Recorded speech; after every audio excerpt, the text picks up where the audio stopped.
ক্ষয়ক্ষতির পরিমাণ হিসাব করলে এটা হচ্ছে আপনার 50 কোটির উপরে যাবে, যেহেতু এখানে একটা রিসোর্ট বানাইতে আমাদের 1 কোটি টাকার উপরে ইনভেস্ট করা লাগে। সেক্ষেত্রে 35 থেকে 40টা রিসোর্ট পড়া গেছে, রেস্টুরেন্ট পড়া গেছে 7টা।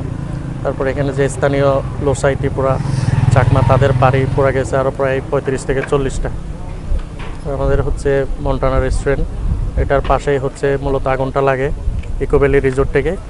এর পাশাপাশি অবকাশ, আমাদের ম্যাকচুট রিসোর্ট, আমার মালিকানাধীন আরও 4টা রিসোর্ট পড়ে যায়। টোটাল রিসোর্ট 35 থেকে 40টা পড়া গেছে একদম। আসলে বসে নেওয়ার মতো আমার আর কোনো কিছুই নাই, যেহেতু আমার নিজেরই 4টা প্রতিষ্ঠান পড়ে গেছে।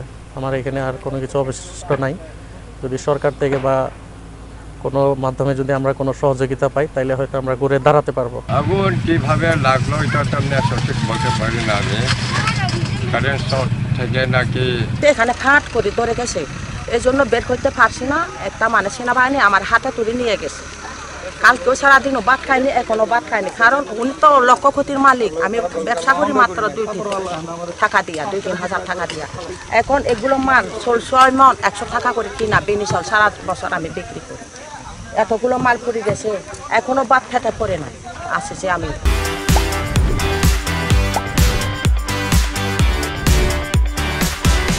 না, এখনো কেউ সাহায্য দেয় নাই। সেনাবাহিনী ওখানে মানে একটা বাটার প্যাকেট পাইছি মাত্র। এগুলো আমাকে একটি জিনিস সাহায্য দেয় না, মাত্র বাট 1 প্যাকেট পাইছি। ওখানে চা খাবার জন্য ওখানে গেলাম, চা খাইতে আসার সময় ওখানে মানে একটা বাটার প্যাকেট। রাতে কোথায় থাকছেন? রাতে আমার বাসা আছে, আমি এখানে থাকি না। আচ্ছা, দোকানে। আমি মানে রাস্তাঘাটে আমি মাল বিক্রি করি, 1 টাকা 2